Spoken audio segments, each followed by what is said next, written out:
Welcome everyone. Today we will talk about a player whom you may or may not know, but every chess player has a special place in their heart for Mikhail Tal. Mikhail Tal was a former world champion in the year 1960.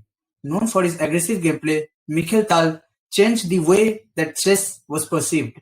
This man made chess a very exciting game for even the audiences who watched it. Today we will see another game from the illustrious career of Mikhail Tal, and let's see why he was also known as the king of brilliant moves. Mikhail Tal is playing with the white pieces in this match, and he starts off with e4. e5 is played, knight f3, knight c6, bishop to b5, going for the Ruy Lopez opening. Pawn to a6, bishop goes back, and knight to f6. Now Tal simply castles his king, and black also develops his pieces normally. White plays rook to e1, and black plays b5, kicking off the bishop. The bishop goes back, now black castles.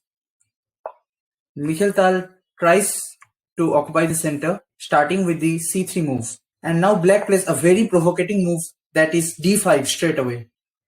Pawn takes d5 and e4, another very aggressive move. Tal takes on black's knight and black takes on white's knight. And here most of us would simply take on the pawn with our queen, but Mikhail Tal is someone who believes in developing pieces faster. So he jumps his pawn to d4, opening up his bishop. Black puts his bishop in a more active diagonal, and Tal plays bishop g5. In this position, black comes up with a very innovative idea, that is, bishop takes on h2. It seems like a complete sacrifice of the bishop, but after king takes, knight g4 comes with a check, and the bishop is hanging. And now Tal finally takes on the f3 pawn. Black develops his last minor piece, and Mikhail Tal, as I've said you earlier, that he believes in faster developments, plays knight to d2. Again, it seems that the knight is hanging, but if you take the knight, white can take on to the bishop. Pawn to h5, and he is going to attack the king by bringing his queen and then targeting the h2 square. Tal now centralizes his knight, and after bishop takes, rook takes, he is ready to develop his final piece and bring it into action. Black plays king to h7. The main aim of this move is to unpin the king from the bishop and play f5 next.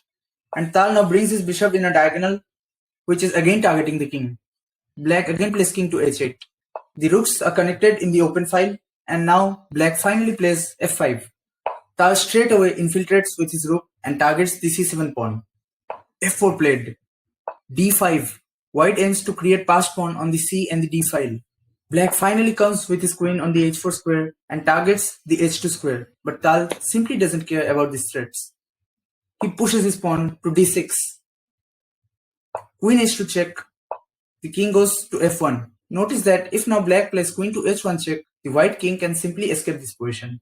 So instead, black plays queen to h4 and now threatens knight to h2 check, forking the queen and the king. Now Mikhail Tal in the middle of the game centralizes his king, puts his king to e2.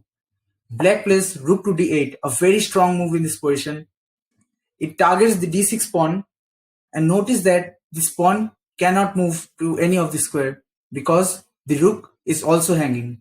The queen targets the rook, threatens a check. And the next move that Mikhail Tal plays simply looks like a mouse slip, and to the naked eye, it does not even make any sense. Rook to h1, sacrificing a rook.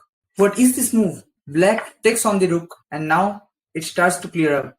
You can see that the rook is no longer threatened by the queen, and Mikhail Tal takes advantage of this. He plays queen to e4 and threatens mate in 1 on the h7 square. Black defends with his knight. The queen goes to g6, again threatens mate on the g7 square now, again defended by black. It seems that black has created a good defensive shield in this position. And now Tal's next move, pawn takes c7 and threatens the rook. Black brings another defender to this position. There are no visible threats in this position. And now, for the very first time in this video, Mikhail Tal sacrifices his queen, or rather the pawn. c8, the pawn promotes to queen. The rook can easily take it. The rook takes on the queen, but now, the second consecutive time, Mikhail Tal sacrifices his queen yet again. Queen cross f6, another brilliant move in this position. The point is, if you take on with the pawn, rook to h7 is a checkmate. Beautiful checkmate. So black plays c3 check, pawn takes c3, and now rook to d8. This is a very strong move for black, as now queen to h6 check doesn't work, because after pawn takes, rook to h7 is not a mate because the rook is pinned to the king. So therefore Mikhail Tal unpins his king by bringing in the bishop in the middle. Queen to h6 check is now threatened yet again. Black simply exchanges the rooks, and this position there are no visible attacks on black.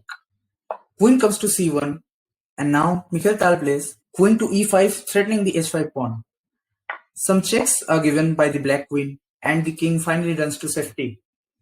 And black seals the position and creates a fortress. There is nothing in this position for white. No sorts of attack are visible. And white now plays c7. Black tries to bring out his rook in an open file to create some counterplay. And for the third time in this game, Mikhail Tal sacrifices his queen. Queen to f5. Clearly giving up a queen. But no. Because if rook takes, the pawn promotes to queen. And then queen cross rook. Again checking the king. And you can see white is simply a bishop up. Now black plays a very obvious and seemingly good move in this position, that is pawn to g6, because now the queen guards the rook, and for the fourth time yet again Mikhail Tal sacrifices his queen. This just seems like a blunder. This simply seems like a blunder because the queen takes on the queen, and it seems that white has got nothing in this position. But after this move, black resigned. The move is bishop to b7. The pawn on the c7 square is inevitably going to become a queen. Nobody can stop this pawn. And after it becomes a queen, white has a bishop up in this endgame and is clearly winning. Black resigned, and Mikhail Tal wins one of his greatest chess games. Mikhail Tal was a legend of his era, and even before his last moments of his life, he continued playing chess. He loved the sport so much and had given his entire life to it. This man had a completely different vision at chess. He always found tactics, even in close position, in open positions, in every positions.